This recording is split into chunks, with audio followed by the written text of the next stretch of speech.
Well, good morning. Welcome to Keeper of the Mountain.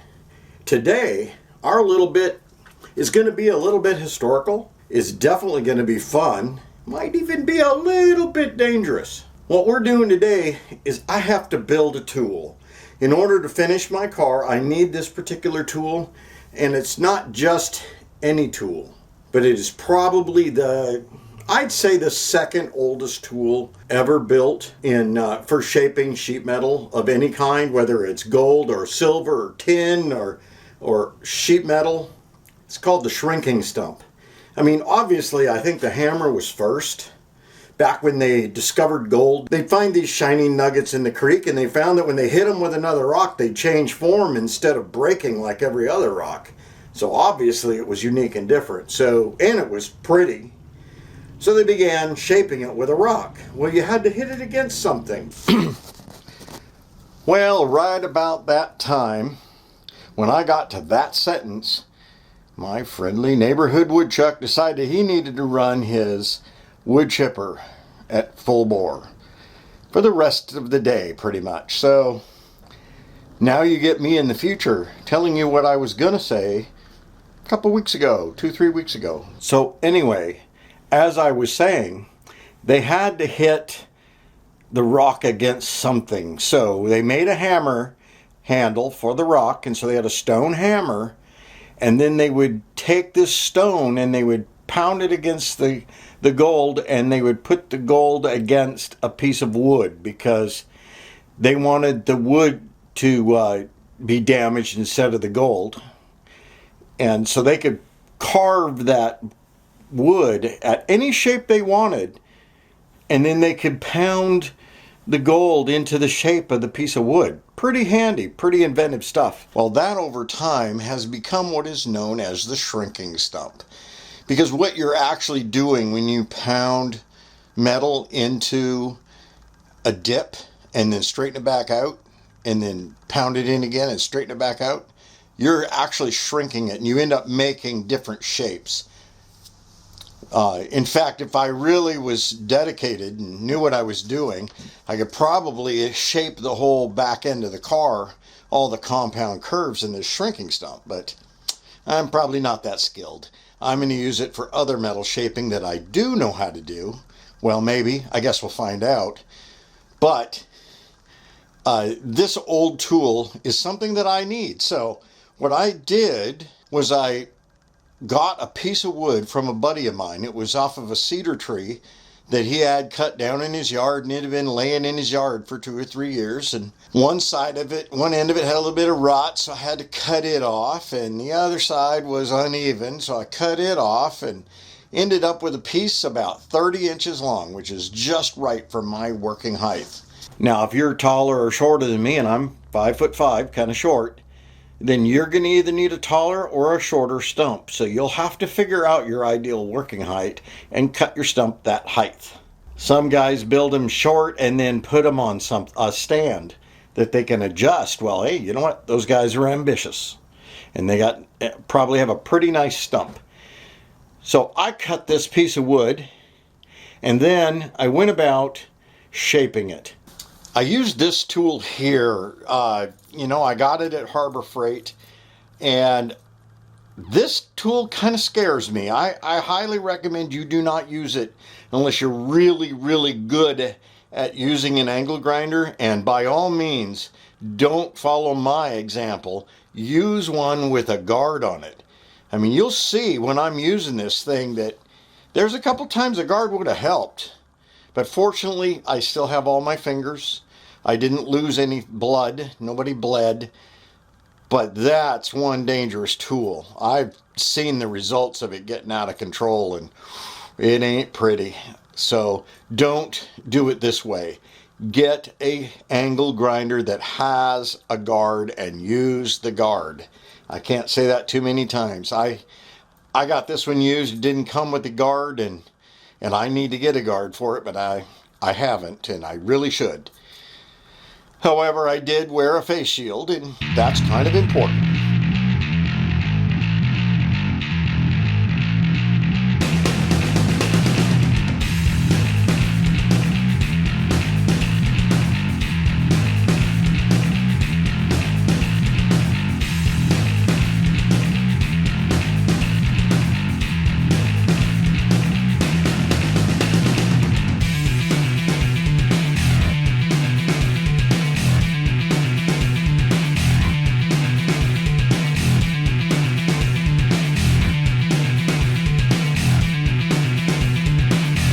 Once I got the main shape cut out, I used a 36 grit flappy sanding wheel. These things are incredible. They can take a lot of wood out, so be careful, but they will smooth it out in a hurry. So you're going to have to use some finesse, and you may want to practice a little bit before you go digging into your stump.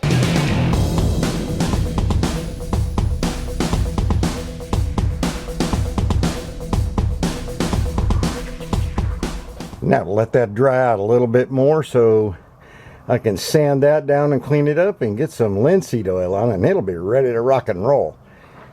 But I'm thinking I need to do a little more to it.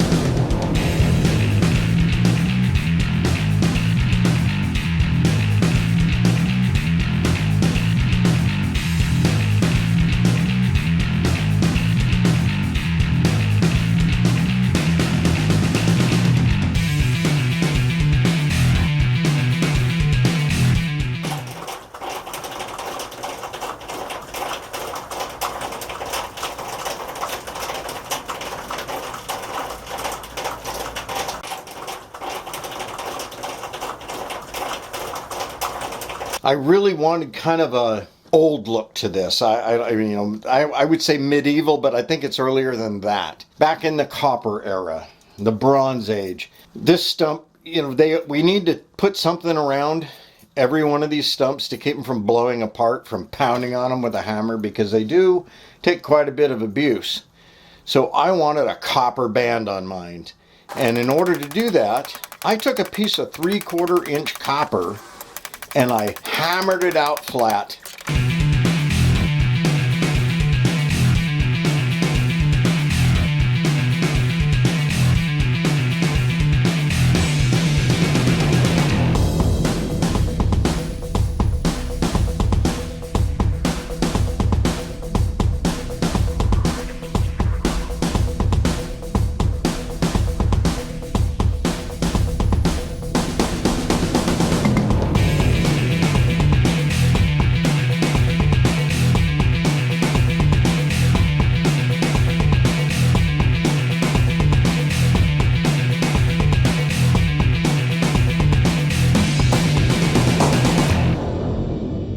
Once I had hammered it out flat, I drilled 2 holes every inch.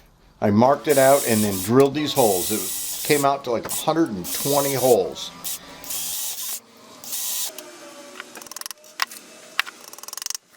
And I had some nails left over from another project that were rose gold.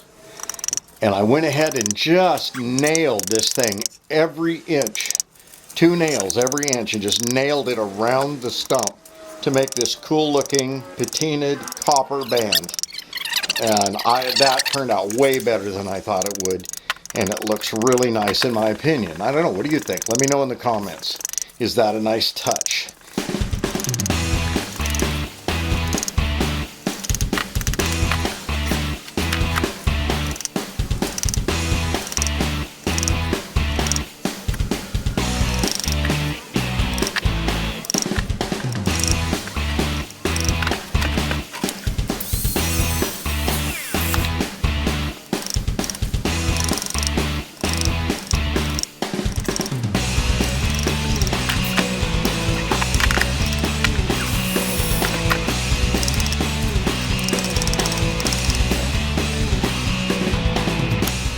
There we go, with a copper band all the way around the shrinking stump to try to help keep it from splitting apart while being used. Now, as soon as this beautiful piece of wood dries off, we'll be able to put some linseed oil on it, make it look really cool. We got to put some time into that, so let's be patient and wait.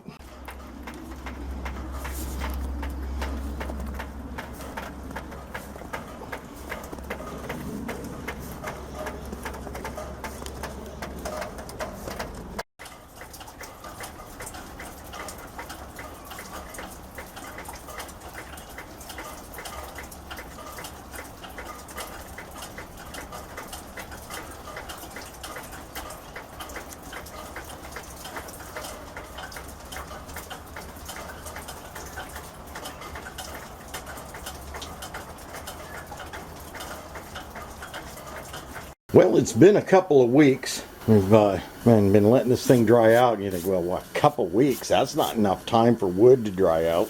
And you're absolutely right. And I'm probably doing this wrong. And I'm sure there's somebody out there that can tell me what I'm doing wrong, but this is what I am doing. This tree got cut down about 3 years ago, and it sat there, just getting drier by the day. However, it still had the bark on it, as you saw when I peeled it off with my pocket knife. However, it was still soaking wet. But that's because it's cedar. And cedar never really gets dry, in my opinion. Take, for example, the siding on my house. It's been on there for 104 years. It still will not hold paint. I think there's oils and stuff in the cedar, and it just rejects paint and just, you know, gives you better things to do with your life than paint it. So I am going to sand this as best I can. Spend way too much time sanding, I'm certain. And then I'm going to put linseed oil on it and see what it looks like. Wish me luck, as they say. Okay, so there's no denying that in every woodworking project, sanding is a necessary evil. And I'm not going to bore you with the hours of sanding that went into this project. It just went on and on and on. I mean, I sanded and I sanded, and then I sanded some more. And then I got out the planer and I did some planing.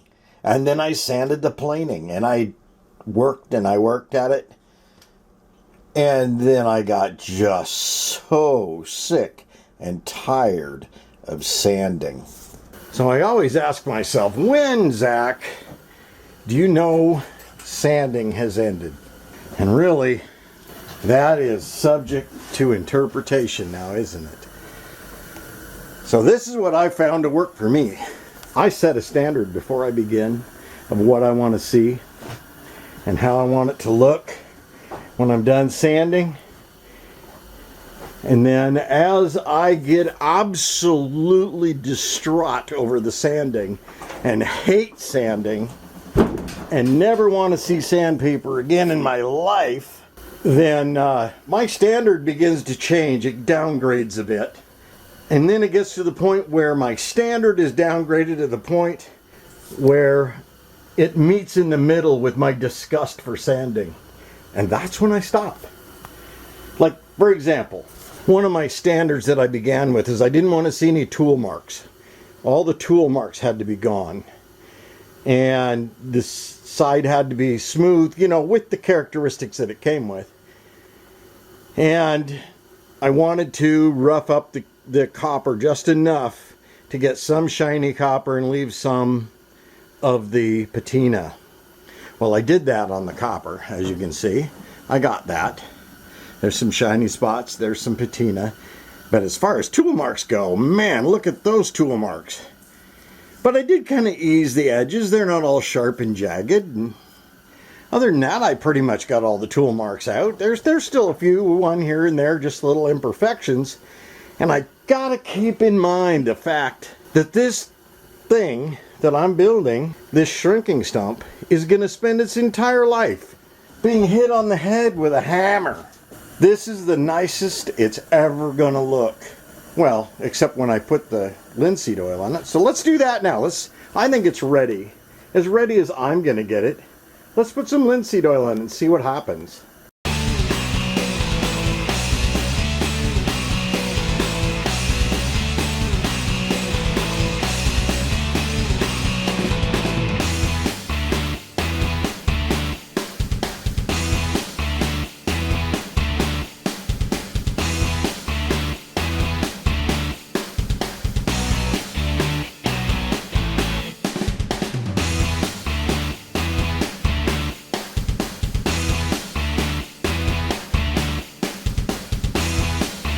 My goodness, that looks gorgeous.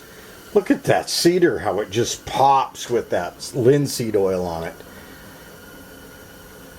Yeah, that's pretty cool. I'm pretty happy with the way that came out. Now let's go beat on it with a hammer.